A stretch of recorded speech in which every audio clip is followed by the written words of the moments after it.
Welcome to the morning show. How are you, Joe Tolle? Good morning. I'm good. It's rainy, which means it Well, won't be a productive day. so it will not be a productive day, or it's going to be a productive day in the studio. Oh, well, we'll be scheduling some social media posts, and that's about it. Well, that's a productive day, right? Yeah, it's not as fun as being outside. I'd rather be outside, I guess, today panning some bikes to shoot in the coming weeks. I got a little KO S200, which obviously everybody who watches knows who KO is at this point, or they should. But they've got a little side by side that's a competitor for the Razor 200. It's longer, lower, wider. Um, can't say for sure yet, but I think the suspension's going to be better. Just kind of pushing down on the car feels a little more fluid, but we won't know until we hit the dirt. But it's exciting. It's another option for the kids in the side by side world, and we have a little Can-Am 110 XXC that I wanted to get still static shots filmed of today, but again, rain. But that's their little top of the line 110. It's got dual A arms. It's fuel injected. I think they did that in 23.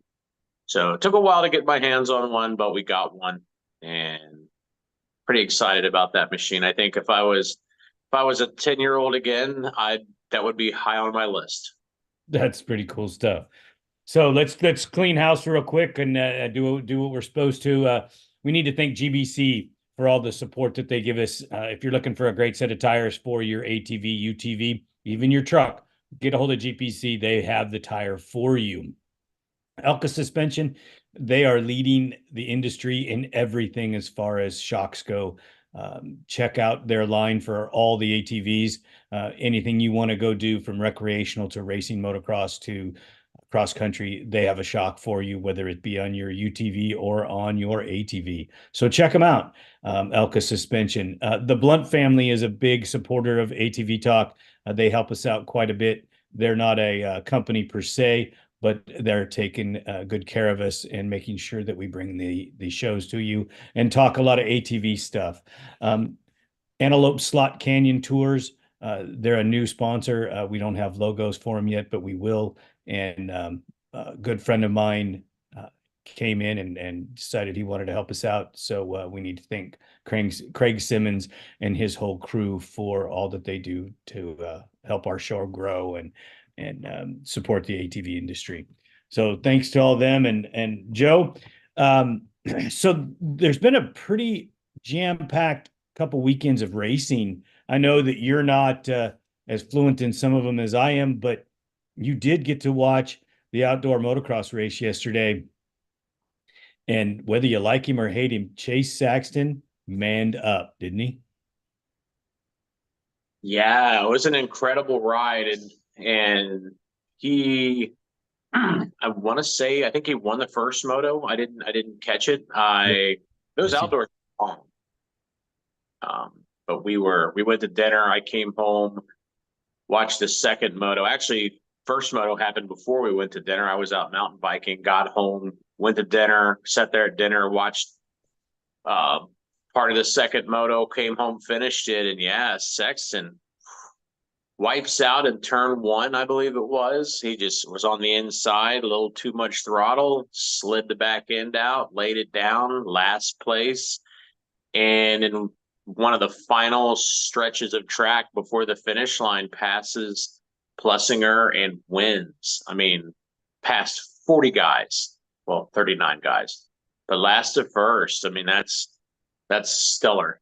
That's incredible. And what's really so wild about it, Lenny, is that in ATVing, there's one guy, two guys each series who might be able to pull off such a feat, but you got the Lawrence brothers that are pretty dominant, especially Jet at this point. But Jet had a little get off yesterday and ran up near the front in the second moto and just he was dealing with pain. And, for Sexton to go last to first, as stacked as that field is with talent, I mean, it was another level ride.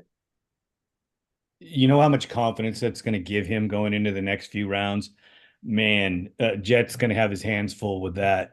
Let's hope Jet Lawrence is healthy and okay for the rest of the season or coming up next round. But man, if you're not a fan of Chase, you are now, because that is just gritting it out, gutsy ride. And my hat's off to him, because I've never been a fan, but when somebody does something like that, yeah, you gotta be a fan, a little, at least a little bit of a fan.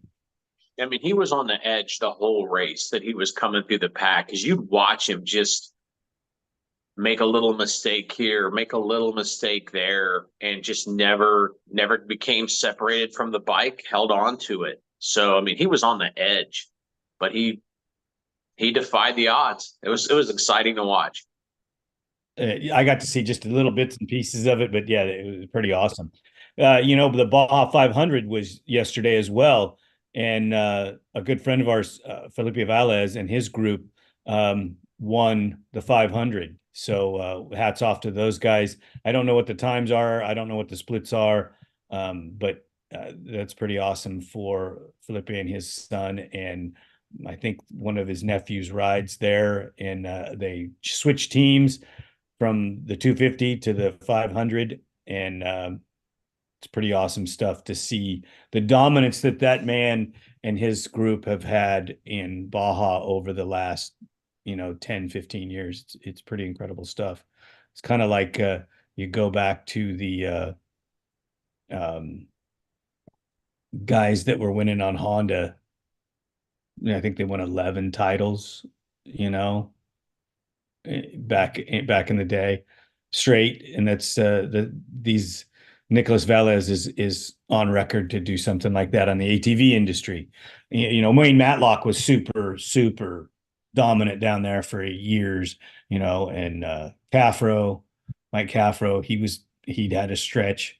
So there's a lot of history of dominance in Baja, but nobody talks about them enough, and I just wanted to give a little shout out to those guys. I think they do a hell of a job down there. But the cross country Mason Dixon was this weekend, and Bryson Neal, I guess from what I'm reading, squeaked out the victory at the end over Walker Fowler and Josh Merritt. Cole Richardson came off the couch and took fourth. We're always happy to see him ride. I mean, dude, I talked to him a little bit via text yesterday, and he's had some rough goes lately, but he did enjoy it. He has another race on his schedule to do, maybe a couple more, but it's good to see him back. Maybe he'll be back next year in 25 full season. I'm not sure. I don't have all the insight on that yet. I just know that he's not done racing, so that's something awesome to look forward to. He's still pretty young, isn't he? Yes. Yes. So he's still got it in the tank. What's funny is, like, the guy hasn't lost speed, I guess, setting at home and riding his 250R two-stroke, then hopping back on that four-stroke. It's like, oh, this is easy. Probably. I don't know if he's gotten to do as much riding as he would have liked to. One of the things that I did see in the information is they cut the race short. Do you know why? Have not figured that out yet. I will be digging into it, and hopefully when I talk to Cody, we'll have information on why they cut it short. There's probably a good reason. They normally will never cut those short. They keep them pretty much the 2 hour limit and run it. But Cole was happy they cut it short because he was tired. Yeah, I bet. First race of the year. I'm sure it was long. Yeah, These guys have got a half dozen races under their belt or more. So yeah, they're all into it. It was good to see Walker Fowler bounce back, because he got pretty banged up at the last round. And I was a little question of it to see if he had injury that would keep him out, but obviously he gutted it out and came through. He might have been leading close to the end when Bryson got him. I don't know. I know that second, I'm guessing he He did. It looked like they were, you know, it looked like when they showed the finish line shot that it was Walker right behind him coming through the barrels. I don't know. There again, I haven't been able to check the times to see exactly. So we'll get some clarification on that when we do the race report. But I know there's the Italian Grand Prix for MotoGP's going on. Um, I'm a big fan of Marc Marquez. Not such a fan of Ducati, but everybody on a Ducati is usually up in the front. And Aprilia, these guys have been struggling for years, and they have some fast movers and have made their way up into the front. And I'm going to choke on saying this, Joe, because you know me pretty well, but the KTM bikes are really good. They really. Yeah, yeah, in the dirt and on the asphalt. Yeah, and they weren't known for their asphalt machines at all until they ventured into MotoGP, and they wanted people to understand that they make road bikes, and they're really good. The gas, they have a rookie on one of their gases, and he's, just tearing it up. They're saying he's like another coming of Marc Marquez, and he's not quite there because he hasn't put it on top of the box yet, but he's pretty fast kid, you know. You follow it. You obviously follow it way more than me. I wasn't even aware that KTM was selling a gas as a street bike too. I didn't know that they were doing the multiple KTM bikes in and on the road. The only thing I haven't seen yet is a Husqvarna street bike. Steer great bikes. Yeah, it's crazy that they have the gas and the KTM, but they don't have the Husky out there. But it's a lot of money to run those teams, and I don't know who the other gas rider is, but this young rookie they have is Acosta is his last name, and he is on fire. He falls down a little bit, but you know what? They got a lot of money. They can put those bikes back together. Yeah, as long as they don't have to put him back together. Right, right. It's amazing to me how durable those guys are when they get off at 100 plus miles an hour and slide across the asphalt and into the sand, and they bounce back up, and 20 minutes later they're back out on the track. Yeah, I watched it. Watching crashes on Instagram the other day, and you can watch them when they hit the ground. They just kind of turtle shell and tuck their arms in, tuck their head, and just he would. I don't want to know how it feels, but I'm curious to know what it feels like to slide across asphalt at 100 miles an hour. I'm assuming it gets very warm. It does.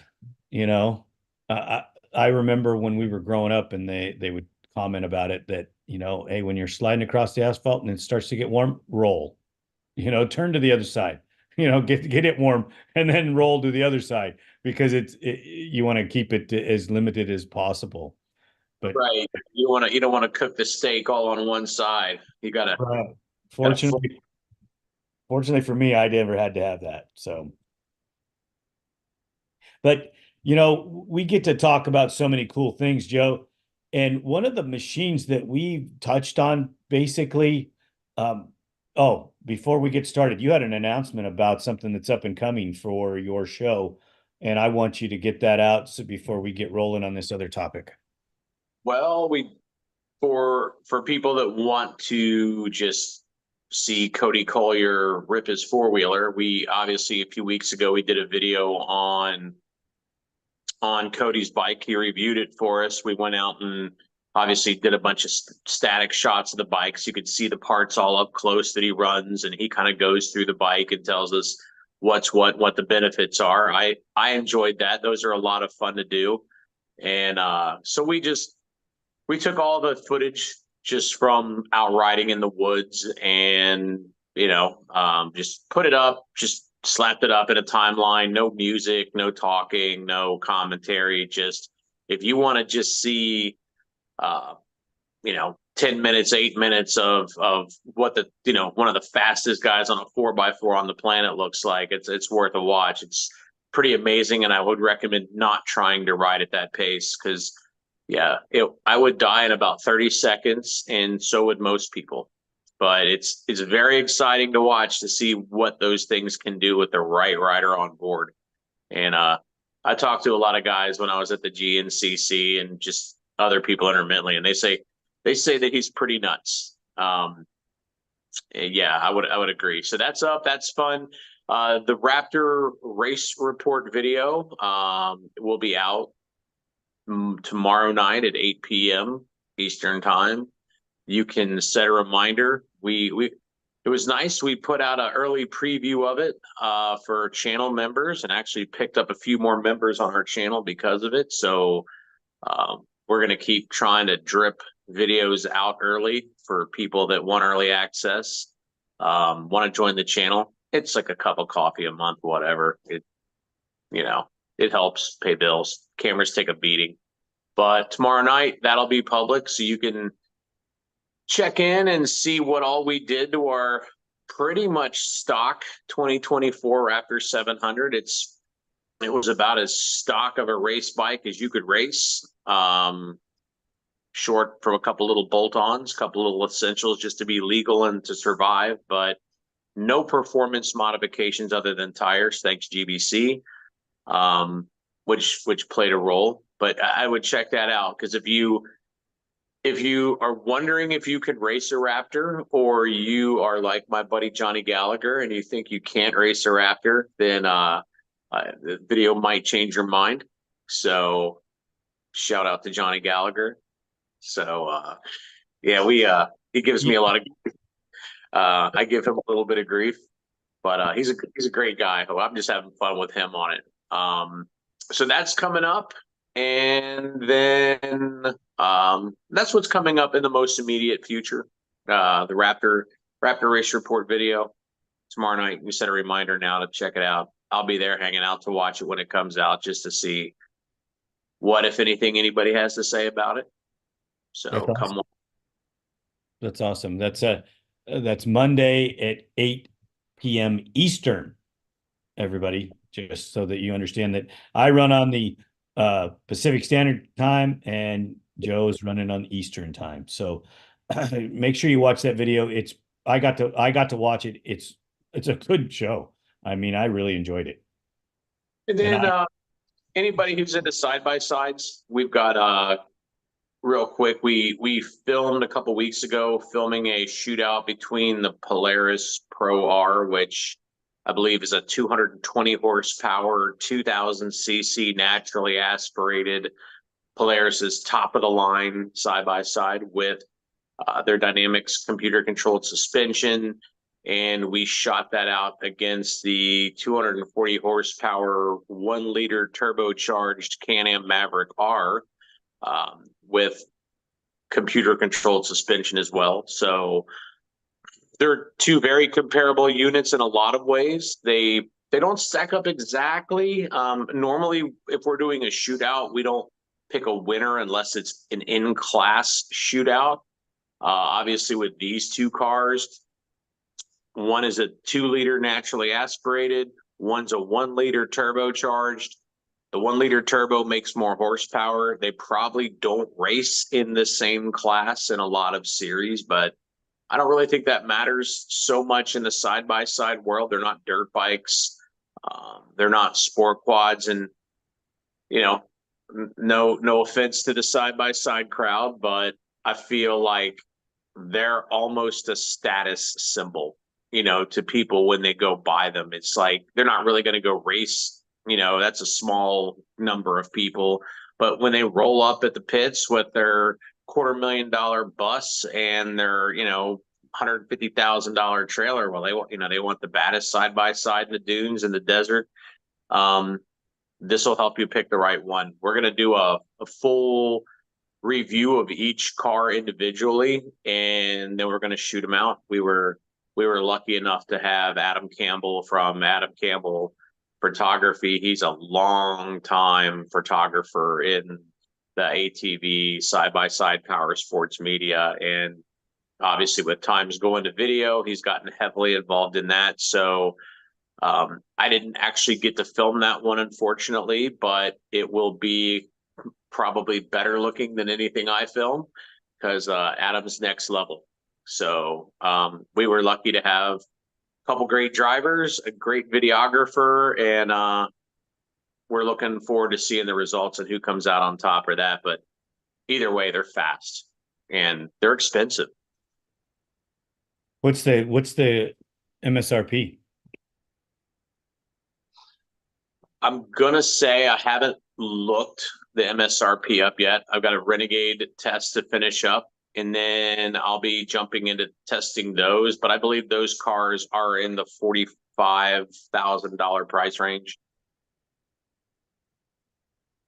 Man, so you did a story on a ridge, and for the non-sport kind of guy that wants to go trail ride, maybe haul something in the back, that ridge was really appealing to me for taking my wife off-roading because she doesn't want to wear a helmet and she doesn't want to mess her hair up and she doesn't want to get dusty. I mean, I get it. There's women that don't, and there's women that do. And I was all thinking I was in until I looked at the MSRP, and I'm just like, this is nuts. I'm floored by the price of these things. And that's obviously for any kind of UTV content. If you guys want to see our ridge review, that's over on UTV On Demand. We kind of moved those guys to their own channel a few years ago because we figured the old school sport quad guys probably don't really care as much about the UTVs. The UTVs probably don't care as much about the sport quads and the 4x4 quad stuff. So side by side content's over there. But yeah, the Ridge is an interesting machine. And on one hand, I want to throw a fit about the cost, but I look at the cost of everything else that's out there, and it sucks what they cost, but at the same time, it's like, what should they cost? I don't know. These are vehicles that aren't going to be produced in the same volume as a pickup truck. We bought a Colorado at the end of 22, which was a pretty well-appointed truck, in a mid-sized truck. It's not a full size, but it was a $49,000 truck. That Kawasaki you looked at, I think the model you were looking at last night, you said it was like 35. Yeah, 35 grand. And I choked. And at the same time, while the price is brutal, like I can't afford one, so it's just out of my price range, so I don't lose sleep.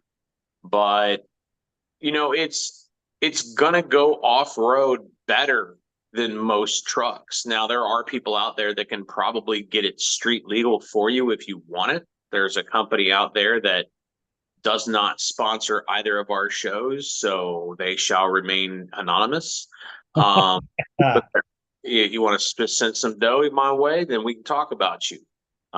Send Lenny some dough, maybe he'll talk about you, Dirt Legal. But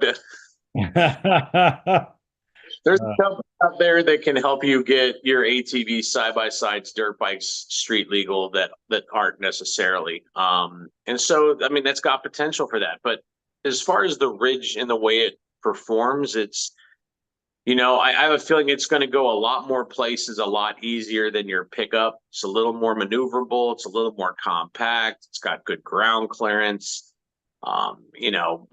There's not as much expensive metal bodywork to damage. And I'll tell you, like us old guys that have been in the media for a long time, we don't want to like these vehicles. We don't.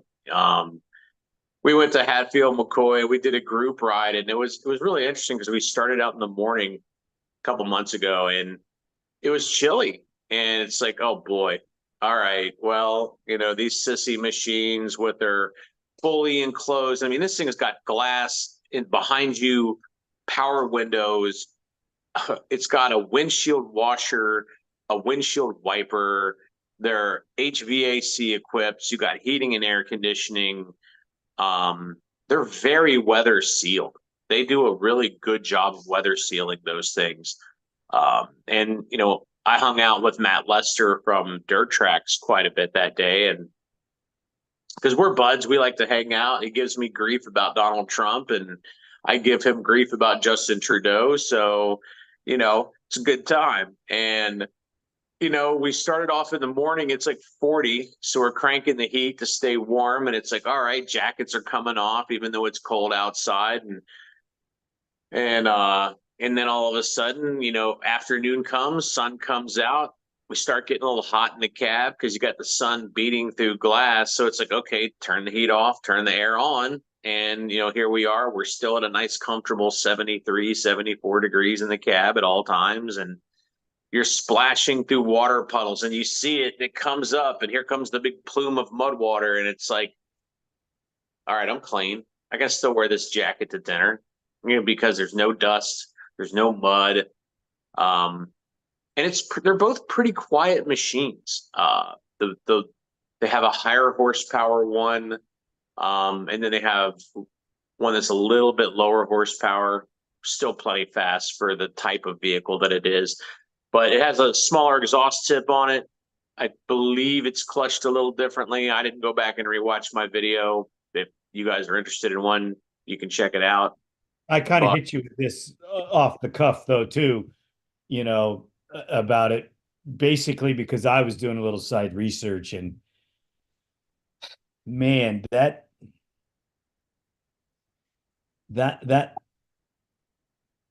one that I was looking at last night while I was talking to you on the phone, it was a nice looking little car, but until I saw the price tag, and I just lost it. I mean, and everything that you were telling me about it was one of the reasons why I was checking it out. I don't do a lot of research on UTVs because I'm just not a huge fan. I mean, I'm just not. When you see the guy towing his UTV through town and it looks like a long travel buggy and it's a Can-Am, and you're just thinking, go buy a long travel buggy if you want a long travel buggy. Yeah, and if you want a long travel buggy, you're going to spend, depending upon who builds it, what engine's in it, you're going to spend six figures for it. That's the one thing that people don't understand when it comes to side-by-side prices. And I'll take up for the manufacturers a little bit here. It used to be, back before the side-by-side world really came about, you could get something like a side-by-side. There are people out there that will build you a full-on Corvette engine powered long travel sand buggy. You're going to write a check for a couple $100,000 for it, at least 100,000. I haven't really priced them, but I was hearing 10, 15 years ago about these things costing 150,000. I mean, just stupid money that rich people have, and good on them. But, these modern cars, yeah, you're not talking about Corvette power, but you're still talking 240 horsepower in a, 2,000, 2,200 pound car. They're fast, and they're, at or below $50,000. So you're getting a lot of machine for the money, even though it doesn't seem like it. There's so many people on YouTube and on Instagram, and they think they should be able to buy whatever for $10,000, and well, that life's gone. Wake up. 80s prices are, just so everybody understands, the 80s prices are over. Get over it. We're a long way from the 80s. Everything costs more money now. Well, Dirt Wheels will tell you, they get so many guys that go on there when they post anything about any electric vehicle, and it's just like, they want their two-stroke burning three-wheeler back at $1,500. It's like, do something about your 400 credit score and your lack of income, because those days are gone. Right. They are. They're over. You're not going to get anything cheap anymore, especially in the three-wheeler industry. That gives us a good segue. I appreciate you filling us in on those UTVs, but one of the machines that you and I both have interest in, again, we talk about the Raptor 700 a lot, and this is another one of those machines that I think is our favorite topics that we don't get to talk about enough, and that's the 400EX. Yeah, it's the 25th anniversary. Can you believe that? No, I can't. It is the 25th anniversary this year of the 400EX. Um, we waited a long time for that thing to come out in 99, late 98 when it hit the market. Um, for those that are too young to recall, the 250R had been dead for 10 years. And that's all everything, everyone was really racing were 250Rs. That pretty much took over everything. I'm guessing once big bore cylinders came out, the time of the Banshee and the LT 500 in the open classes were done, because then the 250R took the open classes over to in racing. But Right. I think the 400EX for the average guy was like almost 250R geometry, not quite, but almost 250R handling. Not quite as much engine performance as the 250R. I think, my buddy John Pellin was working, who started ATV scene years ago. He saw one in a crate before lots of other people, knew it existed and got to see it. And he snuck in a barn in the dark, and they're like, he's sticking his hand inside the crate, and he's like, I could feel the air cooled fins on the motor. And I just thought, crap, because obviously by that time, Yamaha was out there racing that YZ400 and Supercross with Doug Henry. So high performance four strokes were right there over the horizon. But Honda used kind of an old school XR style engine. It wasn't exactly, I think, what everybody wanted. I think it was probably what most people needed more than a high tech, high performance four stroke at the time. But yeah, I mean, it was the bike for a year or two for racing if you wanted to buy something new to go race. And a great rec bike. It's still a great recreational bike. I mean, it's still probably one of the best ever made for just pure recreational sport riding or a little bit of racing, because it's a very raceable bike, and there's Well, still a ton of aftermarket for it. bang for your buck, ride wise, performance wise. I don't care what your skill level is. You can get on a 400X and go ride it in almost every terrain and have fun. Stock built doesn't matter. They're just a lot of fun to ride. And I think what you were talking about, the performance side of it, I do not believe that the ATV industry was prepared for the high performance four stroke engines that we have today in 99. Oh, I mean, I saw a lot of, and I'm not naming names, but it seemed like, especially in the motor world, when the YFZ 450, the TRX 450 hit the market, like there was a little bit of shuffling. Like your top motor guys were sort of like moving around, like getting shuffled just a bit. And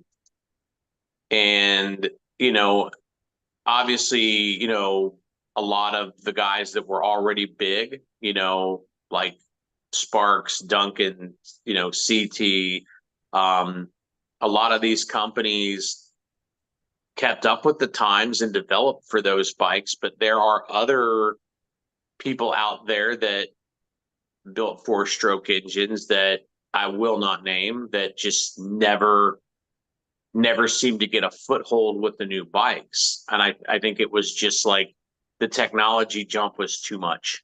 Um, yeah, so I think you're right, because even when they did come out, I mean, people struggled a little bit to get their heads around those bikes.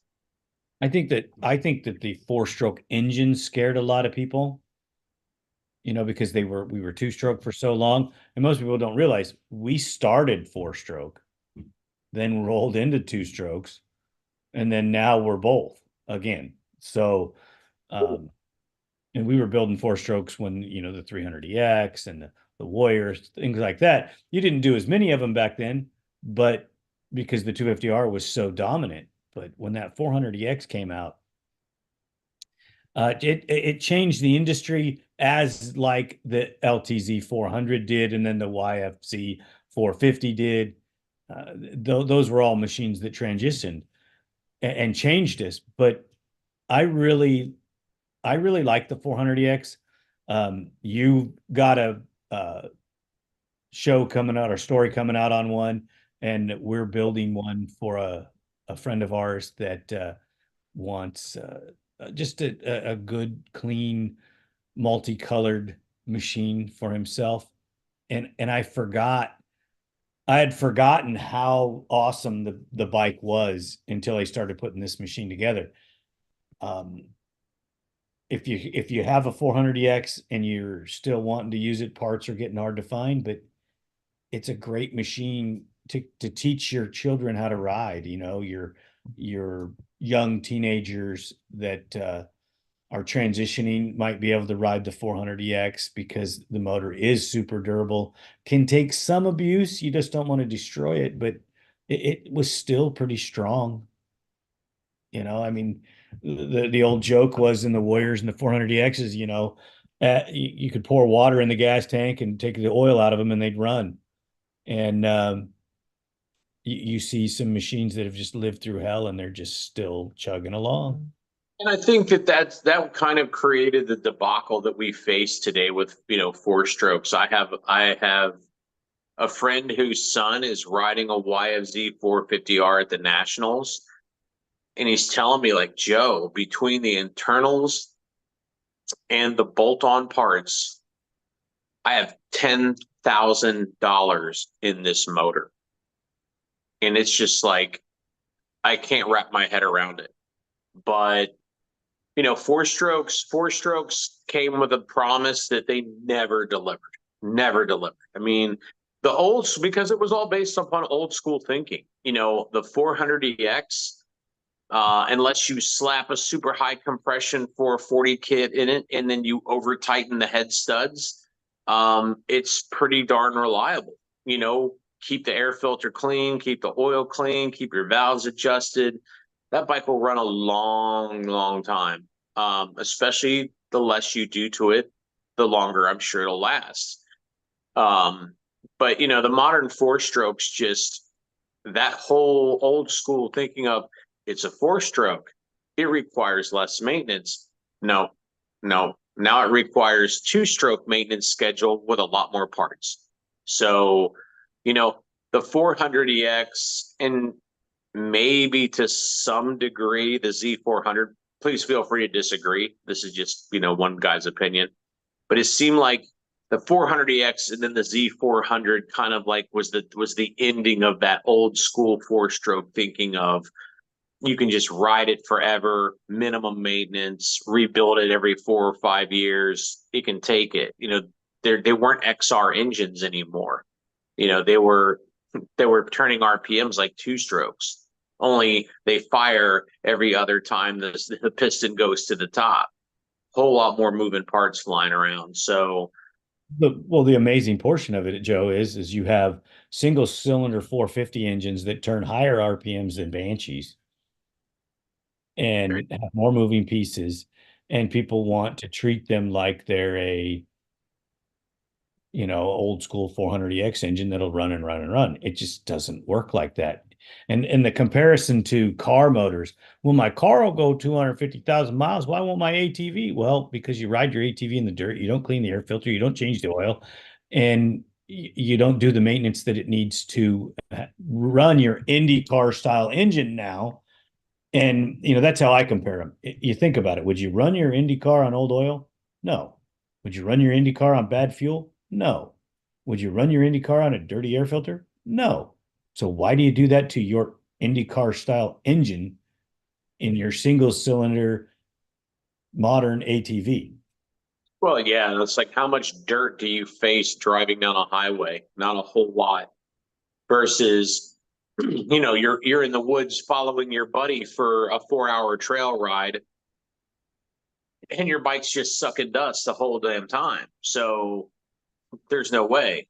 The environment's much dirtier, and we're pounding whoops on the trail, whereas on the street, your car is like, oh, I hit a pothole, how harsh. It's like they don't take nearly the pounding, they don't see nearly the dirt and grime. So, but the 400EX was good, and I think, not to switch to Raptor, the Raptor is the same kind of four-stroke, and that's one reason I'm a huge fan and a huge advocate for that bike is, racing that Raptor and doing well on it with a stock engine, with a stock pipe. Not that a pipe makes a big performance difference, or I'm sorry, a big difference in reliability, because yeah, it does make a big performance difference on a Raptor. It just, a pipe's not going to hurt your reliability like a huge lift cam, a super high compression piston, things that begin to shorten engine life. But the Raptor engine, even though it's it's water cooled, it revs decently. It's still kind of like that hybrid of old school reliability with new school water cooled, higher performance capability. That's the reason that I like that bike so much. But I'm a big fan of the 400. I really didn't get to play with one at the beginning. We recently did a little video series that we thought would do better than it did. I will admit I'm a little disappointed, but we went out, bought one. I spent $3,000 on one, which some people are telling me I overspent.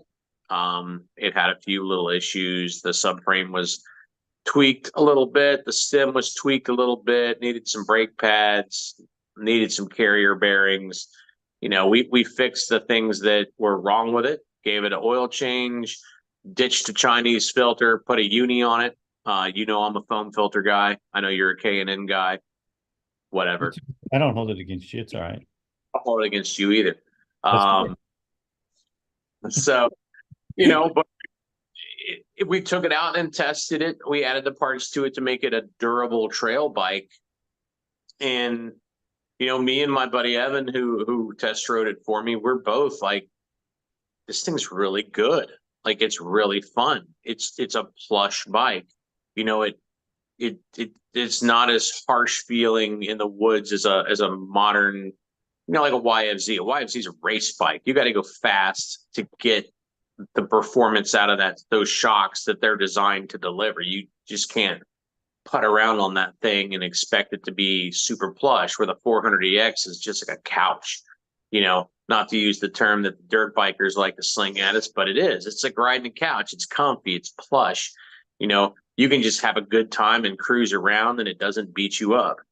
But, and then we kind of look at our bike now and where it's at, because we replaced the stock stem that was bent with an aftermarket stem.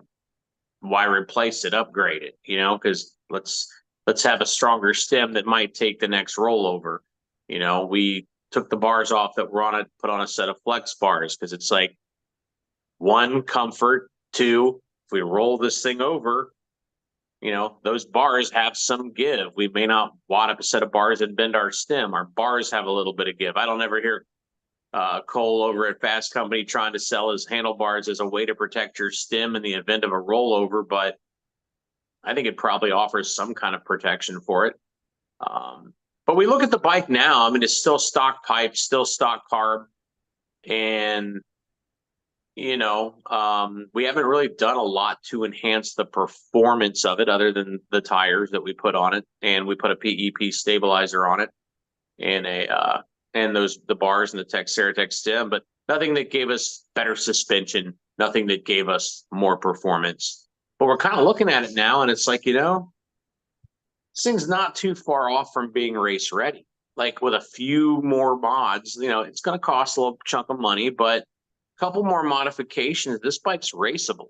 It's not raceable for everybody at every level, but this is maybe the segue into the discussion we've been wanting to have about, building a bike that suits you and not building a bike like everybody else in your class. I think my early days of getting involved in ATV racing, racing locally, I saw a lot of guys out there with 300EXs and blasters, and they were putting 240 kits in their blaster with their stock suspension and their bolt-on extended, swing arm that's got that 2-inch swing arm extension. You remember those from dirt wheels. You bolted a bracket on the end of your swing arm, it moved your carrier back, made it 2 inches longer. And we saw a lot of guys on stock bikes dumping motor work into them. And it's like, I'm a young guy and I'm looking at it going, you got stock suspension. Why are you doing all this motor work? Like, it's ridiculous. Like, you can't even ride as hard as you want to ride now because your chassis is holding you back. Your suspension's holding you back. So why are you spending money on the motor? Um, You know, the comment that you just brought up about the conversation that we need to have about people overbuilding, we've lost something in teaching the youth. And that means the way we were brought up is you ride the machine to the level that it is as you progress. And when you need more power, we'll build you more power. When you're obviously getting beat because you don't have enough power, then we'll add power.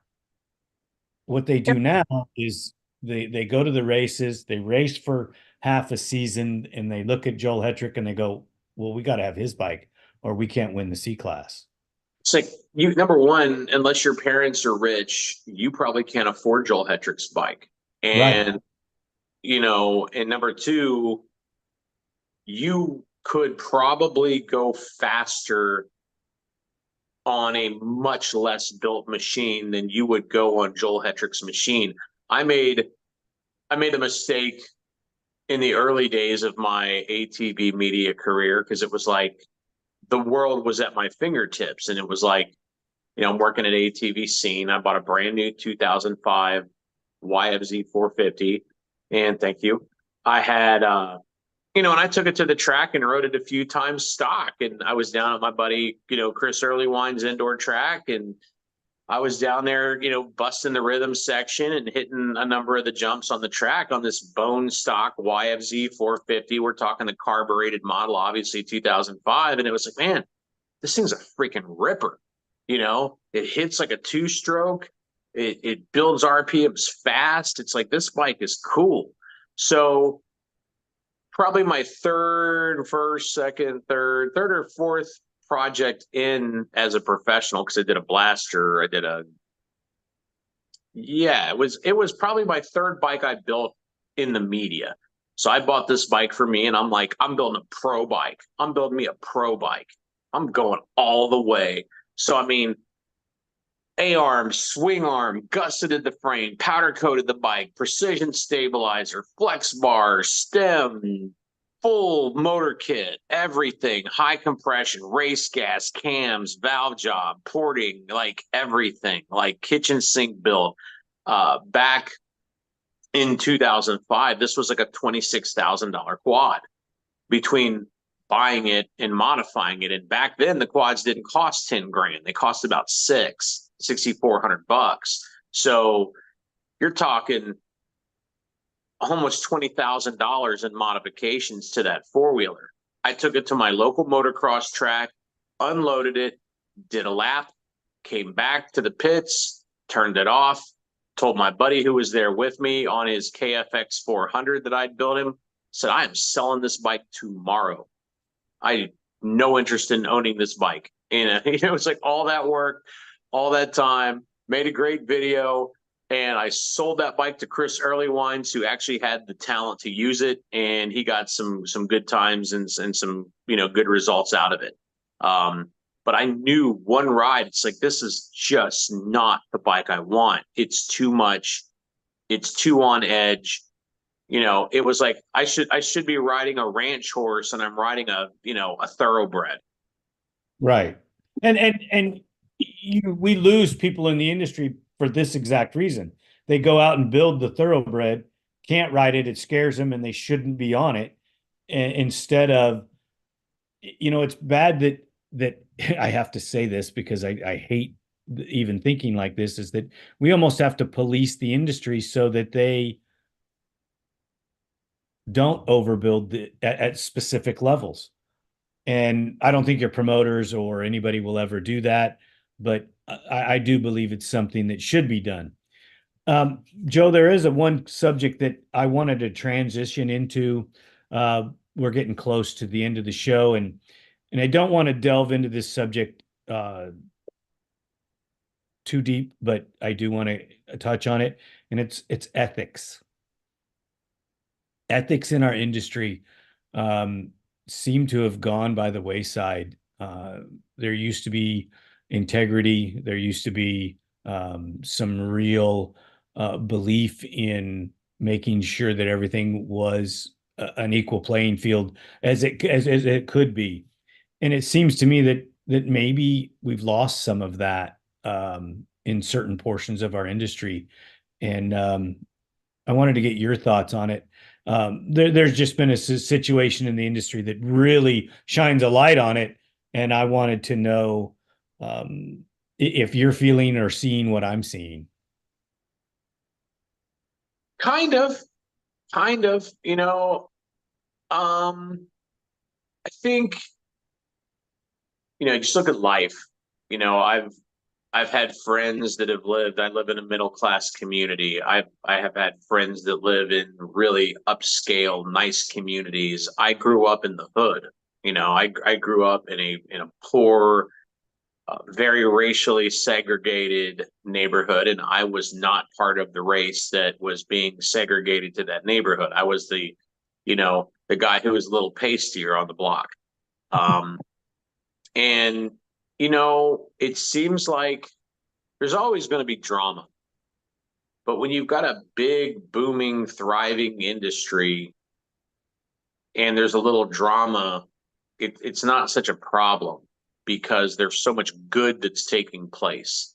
You know, go back to the early mid 2000s when the 450s were booming and you had 5 factory teams, 6 factory teams, showing up at a race. And yeah, there was drama, but there was a lot of excitement. There was a lot of cool stuff going on. And it was like the positive outweighed the negative.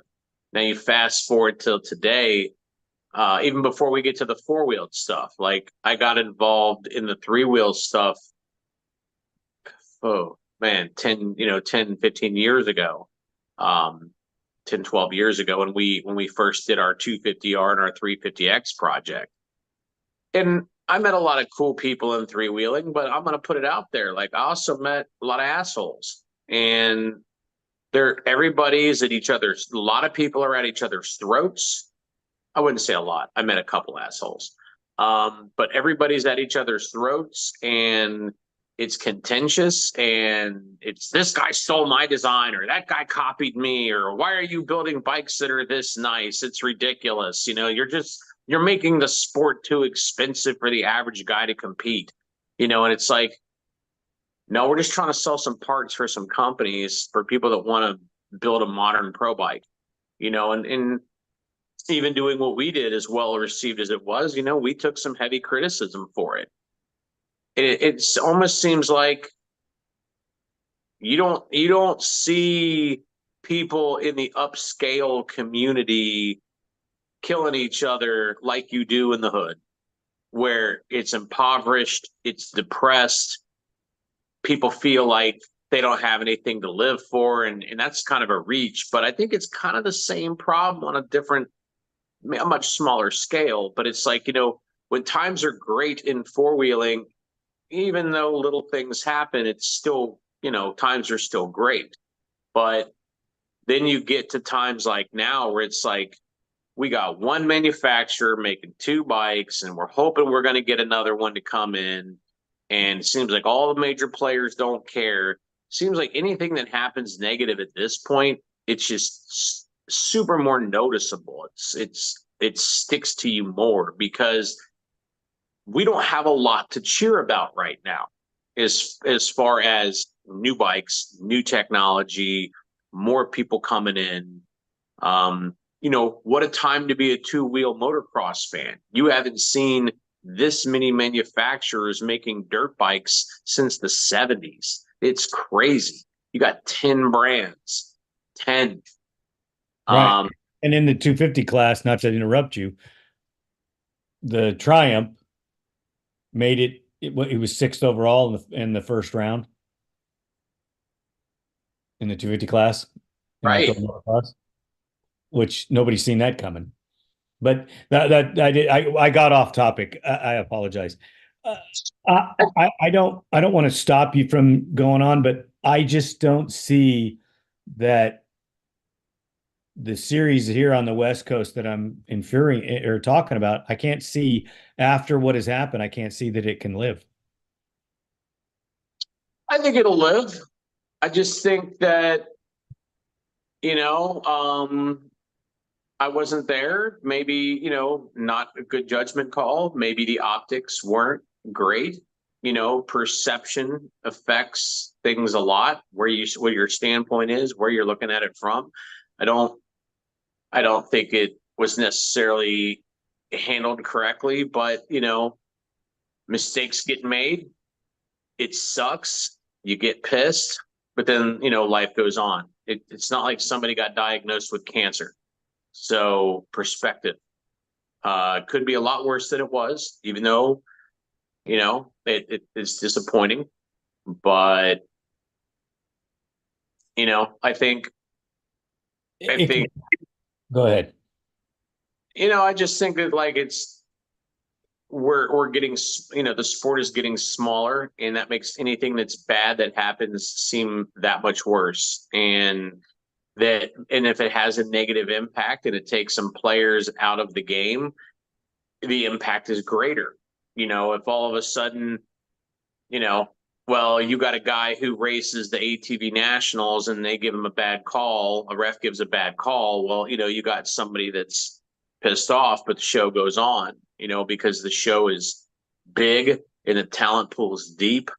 But when you are as small of a sport as we are, when something like this happens, it like reverberates a lot longer, because there's, you need some good to come in behind it and kind of make you forget about it. But, you know, uh, racing is something I've done. It's something I like, but it's not fortunately I'm in the testing realm of things. So I don't get too impacted by that stuff. Right. And as I've learned being on this side of it, your biases do affect you and you have to check them constantly. You and I have conversations all the time and I ask you questions about my biases and am I correct here? Am I correct there? And every once in a while you have to freaking set me straight and go, no, dude, you're off base. And talking about this topic, you had some good rational thoughts that I needed to sit down and think about before I published anything about it because I was ready to drive the truck off the deep end and watch it explode. And fortunately, you explained to me that no, that's not how this works. And that's why I wanted to bring up the ethics thing. It's just puzzling to me how people can be so um, just they just don't care. They're going to do what they want to do, regardless of the impact and who it hurts, whether it's right or wrong. A lot of our world works that way too, but it's just something that I thought we needed to talk about. I also need to talk about Mini Bike Madman. He's been in the chat talking about some things, and we didn't cover those. And I apologize for that. We will go to um, we will go over some of those things that he asked us about and commented about. He brought up some conversations about some of the parts cost for the 250Rs that makes them they're not cheap at all anymore. And I just wanted to go there. MX Beans jumped in Let's and go. got the back portion of what we were talking about. He missed all the other stuff, but it's okay. Um, Biases can ruin a lot of things. And as a young man, I probably was, stomping my feet and waving just a certain flag. Granted, I'm loyal to who I'm loyal to, but I do see that there are other people out there that do a great job.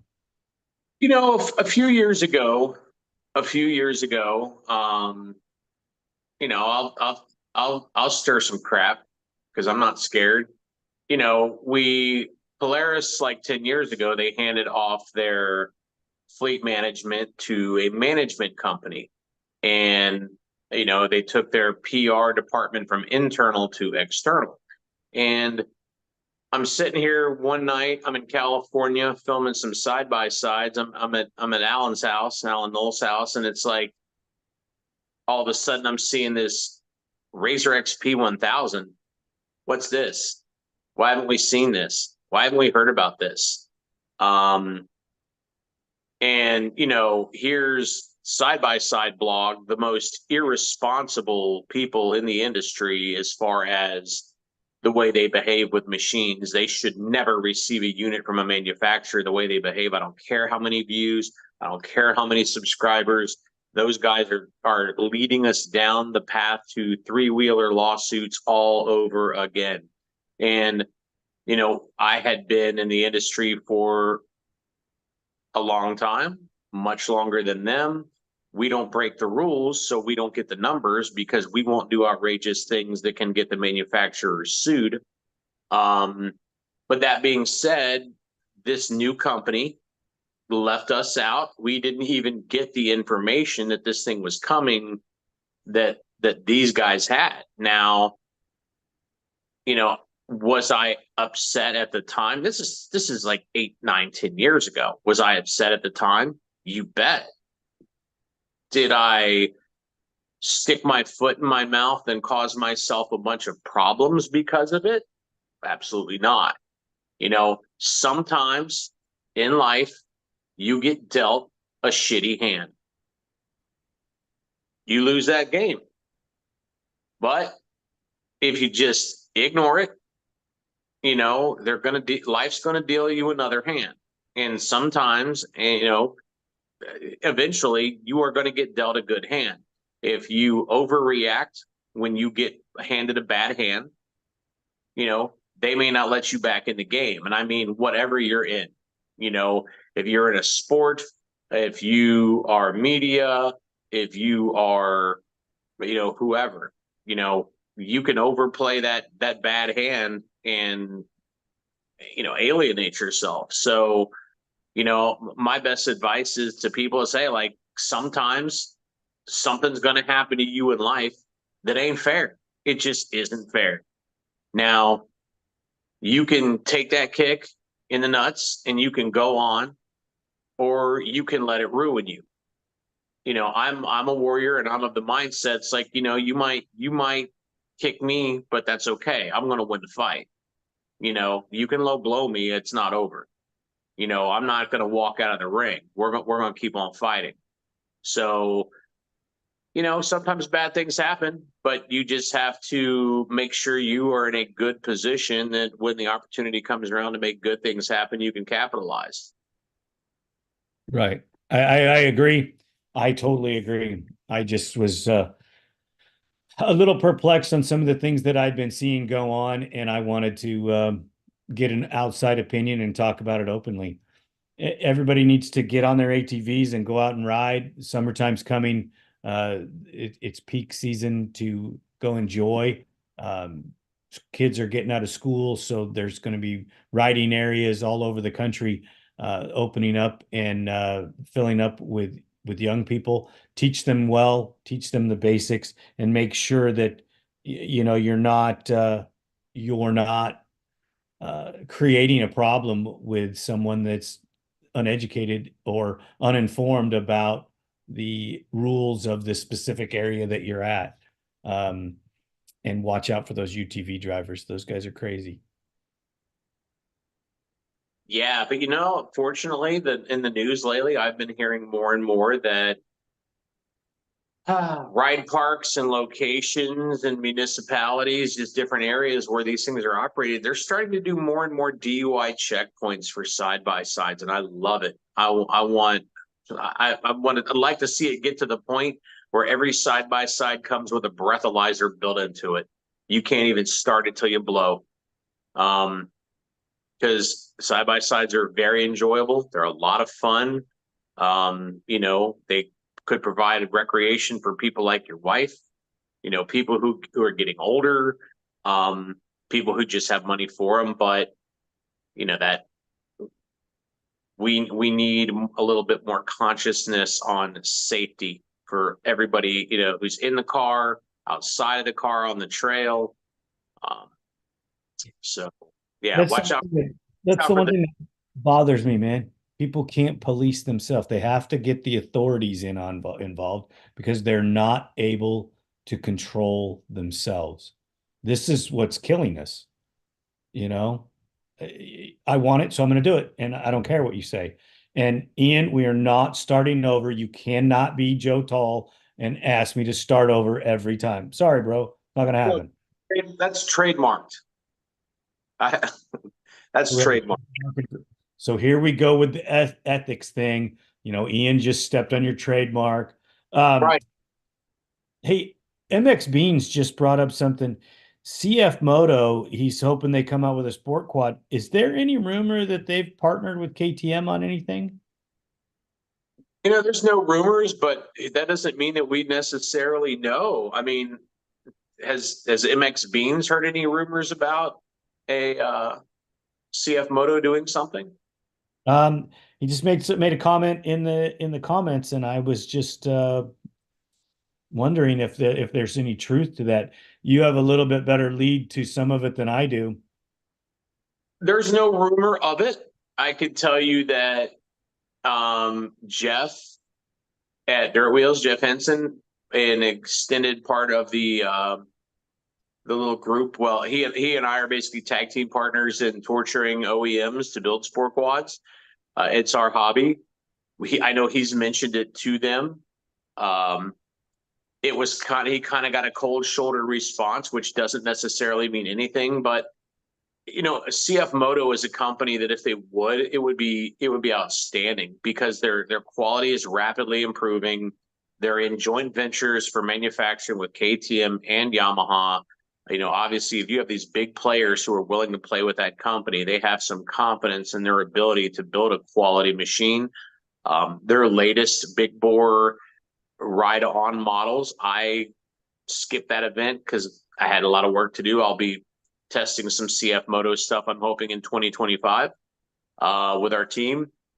And yeah, I mean, that would be a company where it would be ideal because not only do they have the capability to build something that's quality, they're also going to do it at a lower price. Because if you look at where they are playing right now, their new 2-seat 1000cc ATV, which I believe is 90 horsepower. Correct me if I'm wrong, if anybody knows.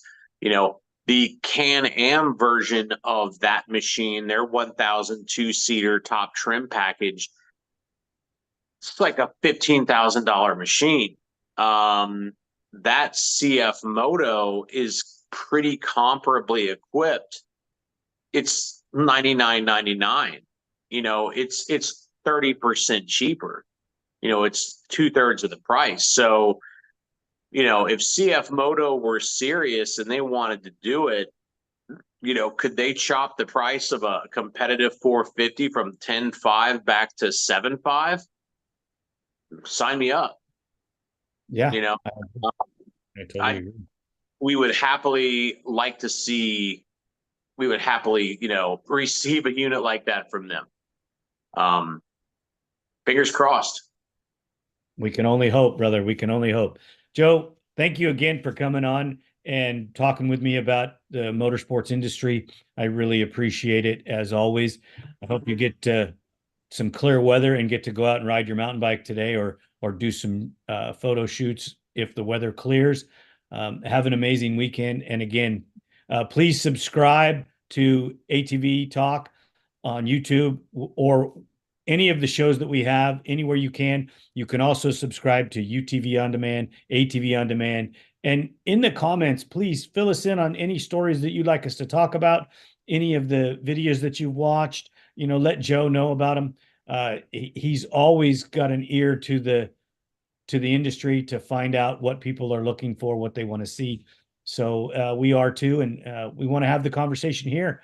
So thank you for joining us on the morning show. Always a pleasure, sir. All right, buddy. Have a great weekend. We'll talk to you later, Joe. You too. See you. Thanks, bud. Bye bye.